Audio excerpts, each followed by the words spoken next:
할렐루야, 좋은 아침입니다. 오늘은 2월 17일 수요일입니다. 오늘도 함께 말씀 묵상하시는 여러분들 주님의 이름으로 환영하고, 특별히 오늘은 사순절이 시작되는 제2수요일 Ash Wednesday입니다. 여러분들이 잘 아시는 것처럼 이제 오늘을 시작으로 주일을 제외한 부활절을 앞둔 40일 동안의 시간, 우리가 사순절 렌트라고 하지요. 여러분 이 시간 좀 더 말씀에 집중하시고 또 주님의 십자가를 바라보시고 예수 그리스도의 사랑을 묵상하시면서 주님 앞에 더 가까이 나아가시는 그러한 은혜의 시간 되기를 기도합니다. 특별히 우리 커버넌트 교회 성도님들, 우리 오늘부터 누가복음 또 사도행전 말씀을 저희가 하루하루 써가는 것 여러분 기억하시죠? 우리 커버넌트 교회 성도님이 아니시더라도요, 오늘부터 매일 하루에 누가복음 또 사도행전 말씀을 한 장씩 써가시면, 그리고 주일에는 시간적인 여유가 평소보다는 조금 더 있을 수 있으니까요, 한 2장을 쓰시게 되면 부활 주일을 앞둔 그 토요일까지 누가복음과 사도행전을 다 필사하실 수가 있습니다. 말씀을 쓴다라는 것은 말씀을 좀 더 집중해서 봄을 의미하고요. 말씀을 쓴다 함은 그 말씀을 써가면서 다시 한번 우리가 그 말씀을 묵상하고 더 깊이 또 생각해보고 또 묵상함을 의미합니다. 사순절을 여러 의미 있는 그런 모습으로 보내실 수 있지만, 이번에 우리 누가복음 또 사도행전 필사에 동참하시기를, 그리고 또 그러한 필사로 여러분들을 초대합니다. 다시 한번, 어쩌면 지난 1년 동안 코비드-19으로 많이 느슨해지고 그리고 또 많이 무뎌진 우리의 영성이 다시 한번 이번 기회에 말씀 묵상을 통해, 성경 필사를 통해, 또 기도와 예배의 온전한 우리 삶 가운데 세워짐을 통해 우리의 마음이, 심령이 다시 한번 주님께 집중하며 온전히 세워지기를 기도해 봅니다. 자, 오늘 우리에게 주시는 하나님의 말씀, 우리 오늘 본문 말씀 함께 보도록 하겠습니다. 마태복음 14장 13절부터 21절까지 말씀입니다. 마태복음 14장 13절부터 21절까지 말씀 제가 봉독해 드리겠습니다. 예수께서 들으시고 배를 타고 떠나사 따로 빈들에 가시니 무리가 듣고 여러 고을로부터 걸어서 따라간지라. 예수께서 나오사 큰 무리를 보시고 불쌍히 여기사 그 중에 있는 병자를 고쳐 주시니라. 저녁이 되매 제자들이 나와 이르되 이곳은 빈들이요 때도 이미 저물었으니 무리를 보내어 마을에 들어가 먹을 것을 사 먹게 하소서. 예수께서 이르시되 갈 것 없다. 너희가 먹을 것을 주라. 제자들이 이르되 여기 우리에게 있는 것은 떡 5개와 물고기 2마리 뿐이니이다. 이르시되 그것을 내게 가져오라 하시고 무리를 명하여 잔디 위에 앉히시고 떡 5개와 물고기 2마리를 가지사 하늘을 우러러 축사하시고 떡을 떼어 제자들에게 주시매 제자들이 무리에게 주니 다 배불리 먹고 남은 조각을 12바구니에 차게 거두었으며 먹은 사람은 여자와 어린이 외에 5,000명이나 되었더라. 아멘. 아멘. 여러분, 우리가 너무나도 잘 아는 오병이어의 그 기적에 대한 말씀이 오늘 본문 말씀입니다. 너무나 많은 성경 공부를 또 그리고 설교를 이 본문에 근거해서 들으시고 또 배우셨기 때문에 아마 우리가 이 말씀을 읽으면서 이미 머릿속에는 예전에 들으셨던 그러한 강의나 성경 공부나 또 설교의 그러한 내용들이, 요점들이 머리에서 막 생각나셨을 것입니다. 아마 오늘 말씀을 함께 묵상하면서요, 복습이 될 수도 있겠고요, 아니면 좀 더 새로운 관점에서 다시 한번 우리의 삶을 돌아볼 수 있는 그러한 시간이 되기를 기도해 봅니다. 오늘 본문 말씀 13절이 이렇게 시작되죠. 예수께서 들으시고, 무엇을 들으셨나? 어제 묵상하신 말씀 기억하시죠? 세례 요한의 그러한 죽음, 그리고 그것에 반응했던 헤롯 왕, 이제는 예수님의 그러한 기적을 행하심을 보고 세례 요한이다 라고 말했던 헤롯 왕, 아마 그렇기 때문에 예수님께는 헤롯 왕으로부터 오는 그러한 위협이 있을 것이다 라는 주변 사람들의 소식, 그리고 경고, 주변 사람들의 그러한 이야기를 들으시고 예수님께서는 배를 타고 따로 빈들에 가셨습니다. 이렇게 오늘 말씀이 시작이 됐죠. 여러분, 예수님께서 자리를 떠나 한적한 곳, 조용한 곳으로 가시는 경우는, 그리고 우리가 말씀을 통해 보게 되는 그러한 경우들은 예수님께서 혼자 하나님과 함께 개인의 시간, 기도의 시간을 보내시기 위해서 그러한 한적한 곳을, 빈들을 찾아 떠나셨다라는 것을 우리는 보게 됩니다. 예수님께서는요, 우리에게 예수님의 삶을 통해서 그리스도인의 삶과 사역과, 그리고 영적인 베품과, 그리고 공급받음, 섬김과, 그리고 채워짐에 대해서 참 분명하게, 그리고 어떠한 것이 건강한 모습인가를 보여주셨습니다. 예수님께서는 밤이 늦게까지 예수님을 찾아온 사람들을 돌려보내지 아니하시고 자신의 모든 것을 쏟아 그들을 치유해 주시고 위로해 주시고 그들을 악한 영들로부터 자유케 하셨습니다. 하지만 예수님께서는요, 그러한 사역 뒤에 혼자 조용한 곳에서 이른 아침에 기도하며 하나님 아버지와 그 개인의 시간을 가지시는 모습 또한 우리에게 보여주셨습니다.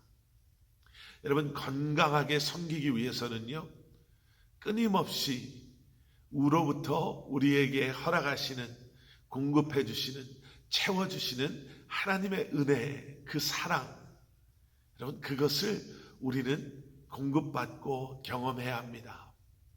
개인의 기도의 시간이 그래서 중요하고요, 이렇게 말씀 묵상하는 시간이 우리에게는 참 소중한 시간인 것입니다. 그런데 보세요, 그렇게 예수님께서 빈들로 배를 타고 떠나셨는데 많은 무리들이 여기저기서 그러한 예수님의 소식을 듣고 예수님을 찾아옵니다. 그리고 예수님을 찾아온 그들을 불쌍히 여기시고 그들을 고쳐주시죠. 우리 주님은 이러한 분이십니다. 주님을 찾아오고 주님 앞에 나와 예배하고 우리의 마음속에 있는 것을 주님 앞에 쏟아붓고 우리의 문제와 아픔을 가지고 주님을 찾아오는 우리를 외면하지 않으시고 쫓아내지 않으시고 그러한 우리를 불쌍히 긍휼히 여기셔서 그러한 우리를 사랑하셔서 우리를 만나주시고 우리의 기도를 응답하시는 주님. 여러분, 그런 광경이, 그런 모습이 이 오병이어 이 사건의 시작입니다. 그런데 이렇게 아름답고 완벽해 보이는 우리 주님께서 이렇게 놀라운 일들을 행하시고 계시는, 기적을 행하시고 계시는, 병든 자를 고쳐주고 계시는, 예수님을 찾아온 자들을 가르치시고 그들에게 천국을 선포하시며 그들을 불쌍히 여기시고 그들을 품어주시는 이 귀하고 아름다운 이 완벽해 보이는 이곳에도 여러분, 문제는 있습니다. 여러분, 문제는요, 어려움은요, 어떠한 상황 속에서도 존재합니다. 완벽해 보이는 그곳에도 문제는, 이 땅에 살고 있는 우리의 삶 가운데는 문제라는 것이, 어려움이라는 것이, 아픔이라는 것이 존재합니다. 오늘 이 사건 속의 문제는요, 배고픔이지요. 그리고 그 배고픔을 해결해 줄 수 있는 음식이 없음이 정말 현실적인 그러한 문제로 그들을 염려케 했습니다. 여러분, 몇 가지만 한번 묵상해 봤으면 좋겠습니다. 첫째는 이것입니다. 세상 사람들은 이런 얘기 많이 하죠. 다 먹고 살자고 하는 것인데, 다 먹고 살자고 하는 건데, 교회 다니는 것도 다 먹고 살자고 하는 거고, 또 좀 잘 살아보자고 하는 거고, 뭐 이렇게 하는 것도 다 먹고 살자고 하는 건데 라고 말하면서 농담처럼 먹고 사는 현실에 묶여있는 우리의 모습을 한탄하거나 또 우리도 모르는 사이에 그런 현실 속에 우리가 묶여있음을 고백하는 경우들이 있습니다. 제자들도 어쩌면 그런 마음속에서 이런 얘기를 하지 않았을까요? 예수님 말씀을 가르치시고 병든 자들을 고치시는 것 이거 다 좋은데 이거 다 먹고 살자고 하는 거 아닙니까? 지금 당장 먹고 살 문제가 우리에게 생겼습니다. 먹을 것이 없습니다. 그리고 제자들은 그 먹고 살자고 하는 문제를 현실적인 방법으로 해결하려고 했습니다. 그들을 보내십시오. 지금 당장 이 사람들을 먹이려고 해도 이 사람들을 먹일 만한 음식도 우리에게는 있지 않고 그런 음식을 살 수 있는 재정적인 능력도 되지 않고 설사 그 돈이 있다 하더라도 지금 시간에 이 많은 사람들을 먹일 수 있는 음식을 살 곳이 없습니다. 현실적이죠. 정확하게 상황을 판단한 것이죠. 세상대로 말하면 이렇게 정확하게 상황을 판단하면 또 이 문제를 해결할 수 있는 정확한 방법도 찾을 수 있다라고 이야기합니다. 그런데 예수님은 이 문제를 다르게 해결하십니다.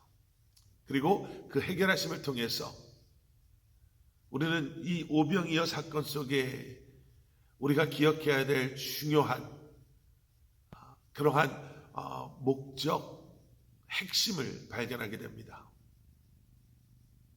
문제의 해결은 예수 그리스도였습니다.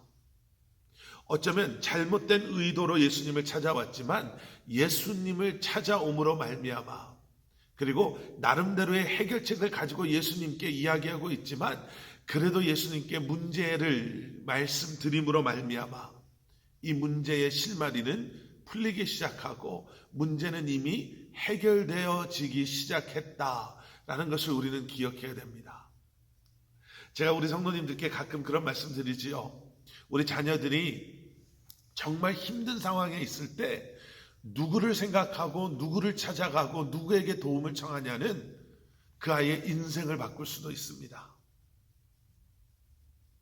부모님과 자녀들이 좋은 관계를 가져야 하는 이유가 여러분 거기에 있습니다. 대학교에 간 우리 자녀들이 저희 큰 아이도 지금 대학교에서 지금 생활하고 있는데요. 그곳에서 한 번도 경험해보지 못했던 유혹, 한 번도 경험해보지 못했던 문제 가운데 과연 이 아이가 이 문제 해결을 어떻게 하느냐. 주변에 좋은 믿음의 친구들, 멘토가 있어서 함께 기도하며 그 문제를 해결하는 것과 믿지 않는 학교 친구와 그저 세상적인 방법으로 이야기를 나누고 그래 뭐 이렇게 하면 되지 라는 세상적인 방법으로 그 문제를 해결하는 것은 그 순간의 결과에 그 문제를 대면하는 그 아이의 모습만 다른 것이 아니라요. 앞으로 문제를 앞둔 그 아이의 삶 가운데서도 어떠한 관점, 어떠한 프린시플을 가지고 어떠한 믿음의 신념을 가지고 그 문제를 대면할 것인가 해결할 것인가에서도 큰 차이를 가지고 옵니다. 여러분 문제가 생기면은 어떻게 반응하십니까? 주님을 찾아가십니까? 이건 뭐 현실적인 건데 이건 그냥 내가 뭐 좀 일 열심히 하면 돈 좀 더 잘 벌면 해결될 수 있는 문제인데 이건 시간이 지나면 다 해결될 문제인데 뭐 이 정도 문제 없는 사람이 어딨어? 이 정도는 견뎌내야지 라는 생각 속에 주님을 찾아가는 것이 아니라 어떻게 보면 세상 사람들과 다르지 않은 모습으로 그 문제를 바라보고 계시지는 않습니까? 떡 5개, 물고기 2마리 없었어도 예수님은 그들의 현실적인 문제를 해결하실 수 있는 하늘에서 만나를 내리고 메추라기를 가지고 와서라도 아니면 이것보다 훨씬 더 놀라운 모습으로 이 문제를 해결하실 수 있는 전지전능하신 살아계신 하나님이십니다. 이 어린아이의 도시락이 없었어도요. 풀에 묶여있는 그 양을 준비하셔서 아브라함에게 아들이 아닌 준비된 양을 통해 하나님께 제사를 드리게 했던 그것처럼 그곳에 있는 그 어떠한 것을 통해 예수님은 분명히 그 문제를 해결하셨을 것입니다. 그런데 여기 중요한 것이 있습니다. 그 어린아이의 삶, 그 어린아이의 도시락을 한번 생각해 보십시오. 오병이어의 작은 도시락이었지만 주님께 드려졌을 때 12광주리가 남게 되는 역사. 한 어린아이의 도시락이었지만, 도시락을 드린 어린아이였지만 이것을 통해 과연 그의 삶이 어떻게 변하였을까? 주님의 뜻은 분명히 이루어집니다. 그런데 그 안에 조연처럼, 하지만 주연처럼 쓰임받는 그러한 인생은 허기졌던 배를 채울 수 있는, 그저 먹고 사는데 급급했던 우리로 하여금 밥 한 끼 잘 먹는 놀라운 경험으로 끝나게 하는 것이 아니라 우리의 인생이 변화되는, 그리고 변화된 인생이 이제는 그러한 주님의 먹이시고 입히시고 치유하시고 살리시는 그러한 놀라운 역사 가운데 쓰임받게 되는 그러한 삶을 살아가게 되는 줄 믿습니다. 오늘 본문에 등장하는 그런 어린아이가 되십시오. 오늘 본문에 등장하는, 그리고 주님께 드려진 그 도시락 같은 인생이 되십시오. 그리하면 수많은 사람을 섬기고 먹이고 살리고, 그리고 넘쳐나는 하나님의 은혜를 경험하시게 될 줄 믿습니다. 우리 함께 기도하시겠습니다. 사랑의 아버지 하나님, 내 안에 있는 나의 자아가, 나의 욕심이, 우리의 생각이 이 시간 주님 앞에 드려졌던 그 어린아이의 도시락처럼 온전히 드려지기를 소원합니다. 그리고 드려진 우리를 통해서 주님께서 영광 받으시고, 드려진 우리를 통해 수많은 사람들이 주님을, 그리고 그 사랑을 경험할 수 있도록 우리를 통해 역사하여 주시옵소서. 감사드리오며 예수 그리스도 이름 받들어 간절히 기도드렸사옵나이다. 아멘.